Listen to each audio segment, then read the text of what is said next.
Hello, everyone. This is Faheem Jackson, and it's episode 107 of my podcast show, In the Know. This podcast is aimed at trying to guide people through the world with a variety of topics. I'm also using this platform to ask questions, try my best to answer these questions with my viewpoints of the world around me. The following episode, introduction speech, for the topic of today. And that introduction speech is regarding why does God give us intellect that we ultimately use to disprove Him? Let's look at it. Human intelligence. Human intelligence is an interesting topic to cover for this religious episode, simply because the smarter we become, the more we are moving away from a religious society. The technology that we're building to scale is becoming the new God in our lives. I wrote a blog post about this in the past.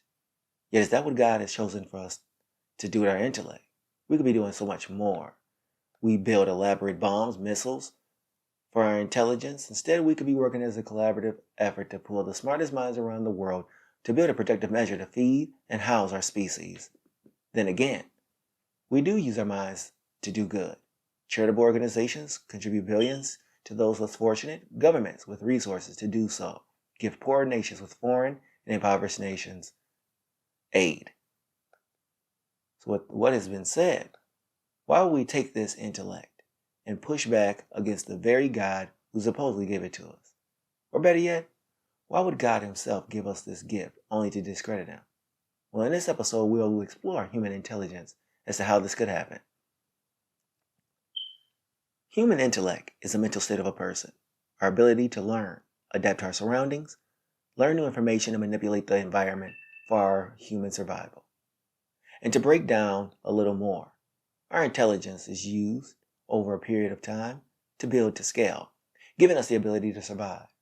Over time, we learn better ways to survive given our environment.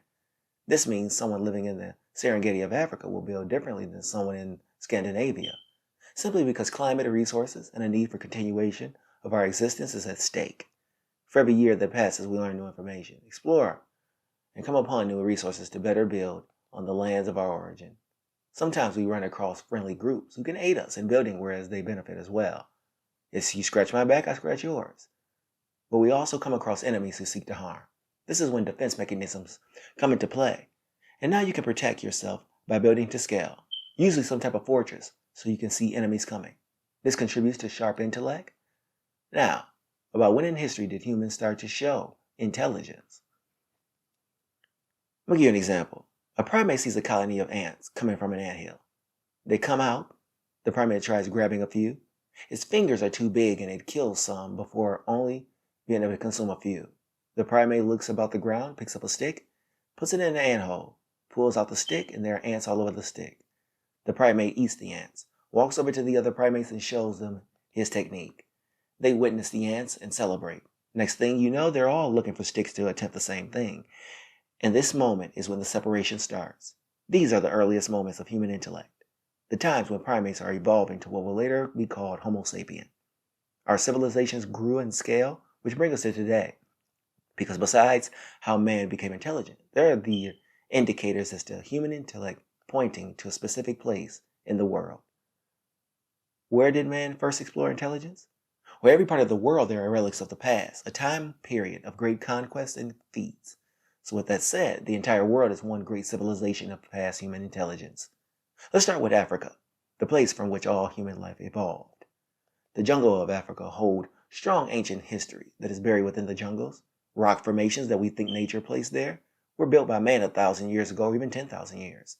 Technology today gives us an ability to see structures and places in a jungle to make sense of the landscape.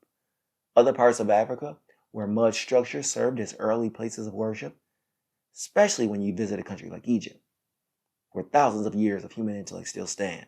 Then we move across the Mediterranean Sea into Europe. This body of water was shallow at one point in time to walk across. This water also holds the earliest human tools dropped as humans crossed the water, reaching Europe, earliest people settled in Italy, France, Portugal, and Greece. These are the lands that face the Mediterranean. Neanderthals, first inhabited, then Cro-Magnon were the next earliest of Homo sapiens. Simple tools around where they lived in Europe and rock structures are proof of their greatness at a very early point. And just like that, 2 continents, we already have a rich history. Asia is next with the growth they experience via major global trade routes, infrastructure, and academia. With great resources comes also great opportunities for partnerships, which have spanned centuries. Major battles because of these resources have forced the defense, making these countries turn into military strongholds. For the America, native groups created infrastructures and in some countries is hidden deep in forests and jungles. Hundreds of feet tall monuments still standing until today, which were erected similar to the pyramids of Egypt. But why are we intelligent? As with the example I gave a little earlier in regards to the primate, it's survival. Also, very early on in evolution, you had these three groups of species connected, humanity interacting and breeding with each other. They are Neanderthals, Homo sapiens, Homo erectus.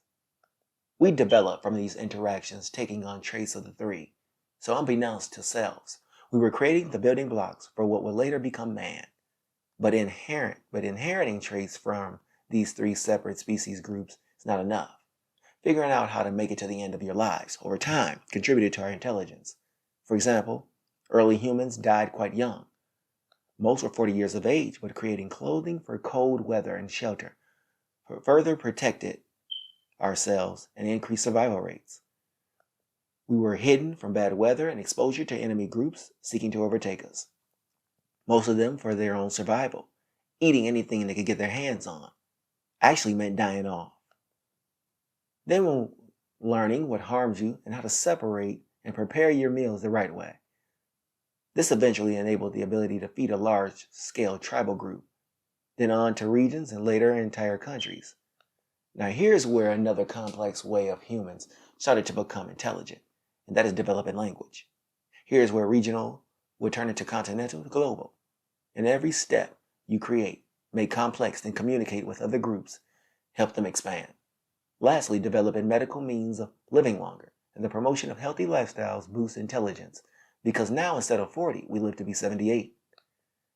Now you have your entire other life to expand your mind greatly for a generation to learn from this wisdom.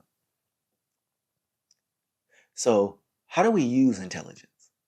In the creation of our countries, we discussed this a little bit in the When Did Humans and Why Are We Intelligent section of this episode. But how we use our intelligence is building roads, sidewalks. We go from eating raw meat to cooking our meat. Homes had to be built, which means a need for higher learning to educate offspring became paramount. So now professions develop from this building. Here's how tribal groups become nations' leaders over the masses. But coming across other groups, we not only traded but fought as well. Fought for resources and control of land to expand their empire. This led to an increase in weapons capabilities.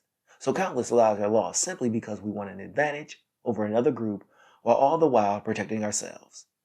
This makes humans observe ourselves, step back and say to ourselves, we need to develop better means of expressing compassion, which gives us a stronger connection to our fellow man and strengthen our consciousness. Now, did God give us this intellect? Who placed this level of intelligence in our minds? Since this is a topic regarding religion, did God give us mind that we have used to build? Because there always has been a civilization which has looked up to a higher power for guidance, no matter if it were a sun god or the father of Jesus Christ God. Here's where the topic of the episode comes to light. If he gave us intelligence, why give so much to question his own existence? Maybe giving us free will justifies challenging God. But wait, I thought we shouldn't challenge our Heavenly Father. That creates internal problems when you give free will but go against God. Nature of humanity is the challenge. So why do we use our intelligence to disprove God? We can't help ourselves but to look deep within our belief system and question, especially when we live out here with so many crazy things going on in our society. And the problem with that bad things that take place is that there's no one that the person and people have to answer to. But the main reason why we use intelligence to throw off God is because as we learn the more about ourselves, it becomes more far-fetched to think that man above created everything. Understandably so. So when you see how far the world has come as far as technology and innovation, even the scientific research that is conducted in order to try to cure diseases is making people want to live a life without God. which leads us into the next section of this episode, where we discuss the places that technology could be going. A less religious world is looming the more technology has become increasing over the years. Where are we taking our intelligence? Towards a less religious world? So with artificial intelligence being the talking point for where technology could be taking us, are we needing less religion? Because think about it. Let's say that we aim at trying to create some AI that mirrors people. And then these machines learn our thoughts and behaviors and remove us from the experience of a life. It all sounds far-fetched, yet it has a semblance of reality, which means you are on some level acting as a deity. Technology becomes our new link of worship. Only problem is that technology breaks down. What would people do in a world of breakdown? So do I see God leaving altogether? Not at least in the foreseeable future. So how does God really want us to use our intellect? Let's think for a second and ask ourselves, if God gave us intelligence for something greater, it could mean the humanity pulling our minds together, building something much bigger than we have now that the species need. And this is a broad and ambiguous statement to make, yet it's up to the people to truly define what that could mean. And in a world where we designate our enemies, we are unable to fully show our ability to come together. So with this end statement, while we have to know why God gave us intellect that we use to disprove him, if God is who we see him to be, then God gave us intellect. Then if he gave us an intellect we have, why would he create such a species that would turn around and defy him and harm ourselves? I know he gives us free will, but free will should be to an extent. There is a quote regarding man that is in the Bible. It is he who increases knowledge, increases sorrow upon the land. This is straight from the Bible, and no one can deny the fact that the higher we go up in intelligence, the more we, as I have said in the past, we become slaves to our own vulnerability. Thus we lose a little bit of ourselves and remove God altogether. Thanks for listening to In the Know. And I'll be bringing you another episode regarding religion. The topic this time will be asking the question, why is religion dying out in our society?